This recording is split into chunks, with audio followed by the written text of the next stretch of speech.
अस्सलाम वालेकुम क्लास 10। तो बच्चों, आज की इस वीडियो के अंदर मैं आप लोगों को जो हमारा नेक्स्ट पेपर है ना, केमिस्ट्री और फिजिक्स का है। फिजिक्स का तो मैंने टेस्ट 1 का सिलेबस बता दिया, वीडियो भी अपलोड कर दी है, ठीक है, आप उसको देख सकते हैं। अब 10 अगस्त को हमारा पेपर है केमिस्ट्री का। अब इस वीडियो के अंदर मैं आप लोगों को केमिस्ट्री का जो सिलेबस है ना, उसका सारा बताऊंगा, कहाँ कहाँ से आपने कौन कौन सी चीज़ें याद करनी है। तो ये रहा जी। फिजिक्स का भी वैसे मैं एक दफ़ा फिर अगेन यहाँ पर दिखा देता हूँ। टेस्ट 1 का ये सिलेबस है, मैंने वैसे वीडियो डाल दी, बहुत इजी करके आप लोगों को एक्सप्लेन किया ताकि आप लोग अच्छे तरीके से तैयारी करें। लो जी, ये टेस्ट 1 का सिलेबस है, चैप्टर 14 है, एडिशन शॉर्ट क्वेश्चन आंसर है 18 और मोस्ट इंपोर्टेंट एमसीक्यूज है 25। अब आप लोगों का क्वेश्चन होगा, sir additional short question answer किधर से करेंगे और मोस्ट इंपोर्टेंट 25 एमसीक्यूज कहाँ से करेंगे। तो बच्चों, आप लोगों ने टेंशन नहीं लेनी। मैं इस वीडियो के अंदर इंशाल्लाह आप लोगों को बताऊंगा कि आप लोगों ने ये सारा काम कहाँ से करना है। तो ये रहा जी। सबसे पहले हम शॉर्ट की बात करते हैं। आप लोगों के जो एडिशनल शॉर्ट क्वेश्चन आंसर थे ना केमिस्ट्री के, वो दिखाता हूँ मैं आप लोगों को। ये रहा जी हमारे पास।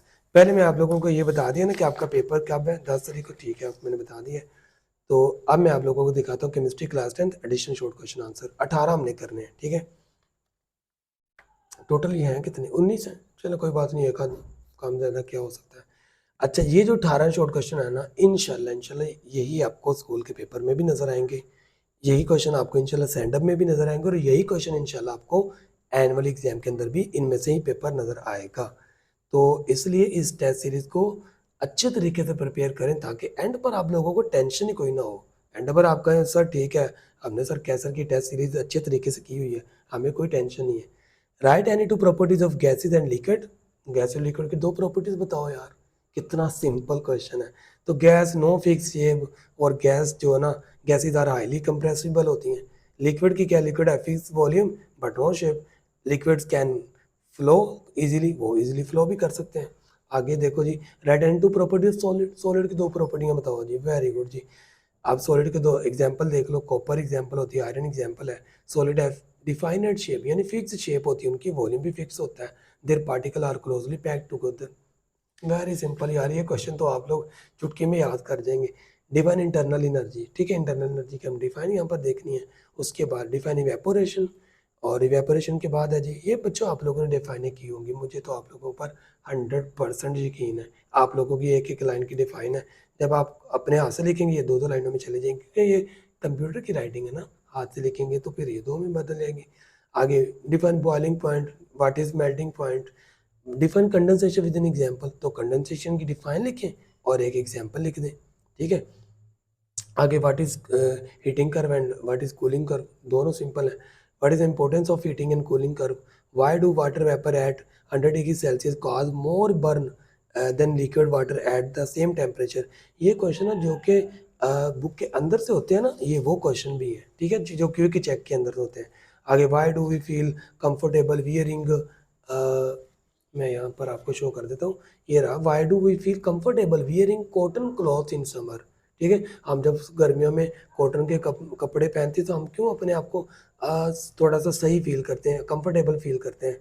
तो इसकी वजह क्या है जी, कॉटन अब्जॉर्ब स्वीट, कॉटन के अंदर आपका पसीना जज़ब हो जाता है and allows it to evaporate easily, और उसमें से वो पसीना निकल भी जाता है, इवेपोरेट भी कर जाता है, producing cooling effect on the body, और वो बॉडी पर एक कूलिंग इफेक्ट पैदा करता है। ठीक है, आगे क्या जी, इवेपोरेशन बॉइलिंग पहले भी हो चुका हुआ क्वेश्चन।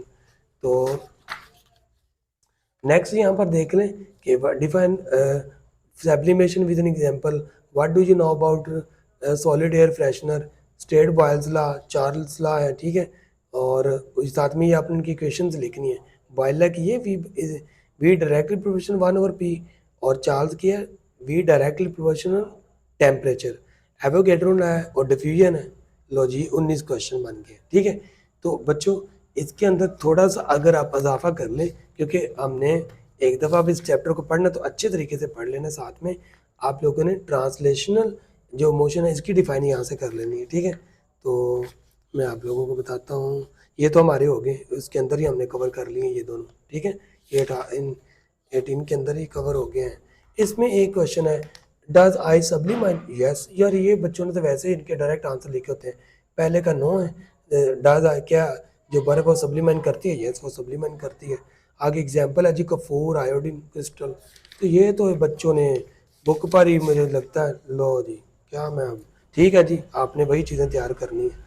और ये 2 क्वेश्चन है क्विक चेक के, इनके आंसर देख लीजिएगा, ईजी आंसर है, ठीक है। अच्छा, ये तो था हमारा अभी जो शॉर्ट क्वेश्चन है। अब हमने एमसीक्यूज भी देखने के, मोस्ट इंपोर्टेंट एमसीक्यूज किधर है। अब वो जो मोस्ट इंपोर्टेंट 25 एमसीक्यूज हैं जिनमें से आपको पेपर आना है, ठीक है, वो एमसीक्यूज यहाँ पर है, क्योंकि मैंने बना लिए थे, बस मैं इनका प्रिंट नहीं ले सका हूँ, क्योंकि जो ना वो बस मैं भूल गया यार प्रिंट लेना है इसका। तो अब देखिए यहाँ पर सबसे पहला क्वेश्चन है, total energy that contain kinetic energy and potential energy, वो इंटरनल एनर्जी होती है। आंसर भी साथ आपके सामने लिखा हुआ है, ठीक है।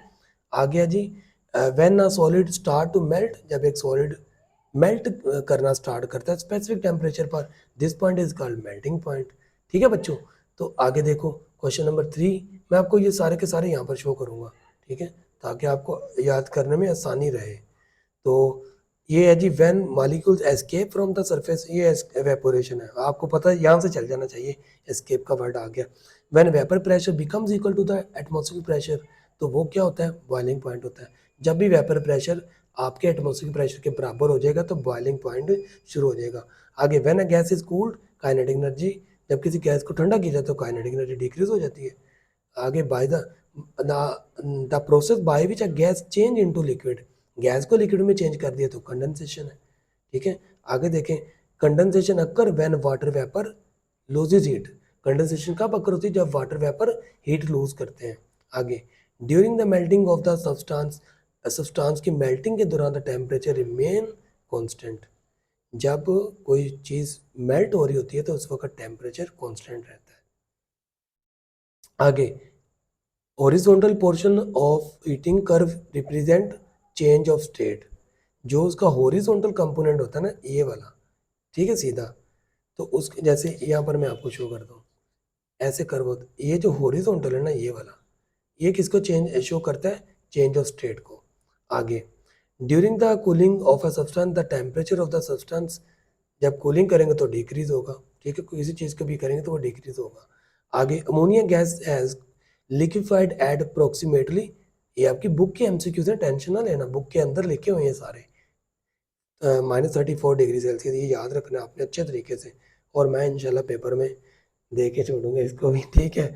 एटमॉस्फेरिक प्रेशर इन मरी is lower than that of Karachi, तो एटमॉस्फेरिक प्रेशर मरी में होता है वो कम होता है, ठीक है, जैसे जैसे आप ऊपर जाएंगे एटमॉस्फेरिक प्रेशर कम होता जाएगा।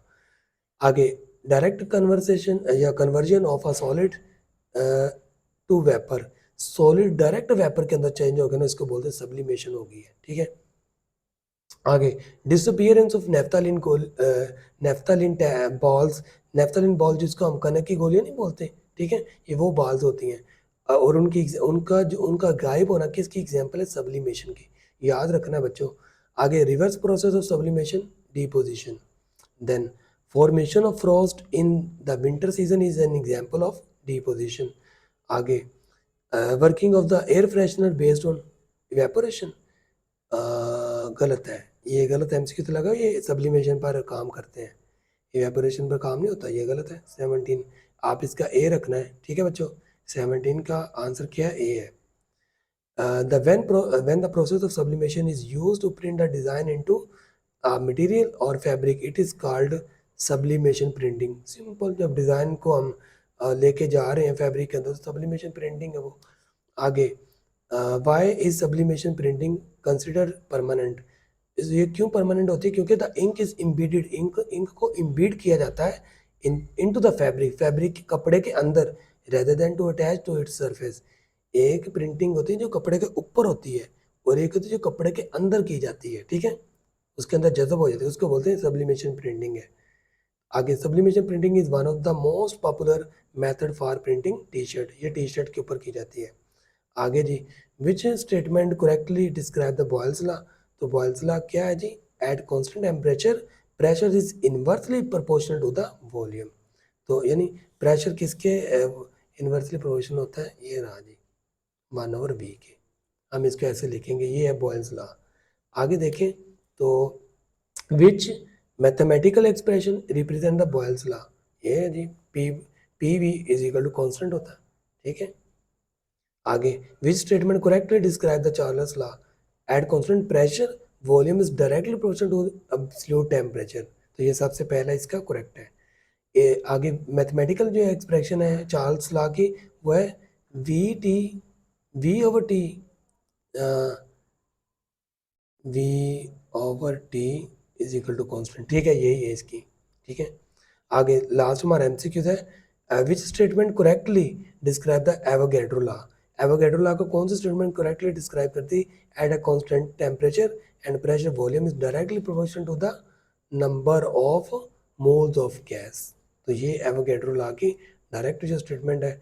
आगे वैसे कितने हैं यहाँ पर देख लेते हैं, 30 हैं, वैसे 25 आने हैं। तो बट आप ये भी पढ़ लीजिएगा 4-5 में क्या होता है, इजाफा हो जाएगा इंशाल्लाह। आप लोगों को फिर आने तो इनमें से ही है ना पेपर में।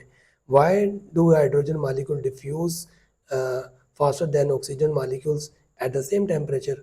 तो hydrogen molecules are lighter than oxygen, क्योंकि हाइड्रोजन के मालिक्यूल लाइटर होते हैं इसलिए वो जल्दी डिफ्यूज करती है। आगे the rate of diffusion of a gas direct generally increase when temperature increase करता है, तो डिफ्यूजन का रेट भी इंक्रीज हो जाता है।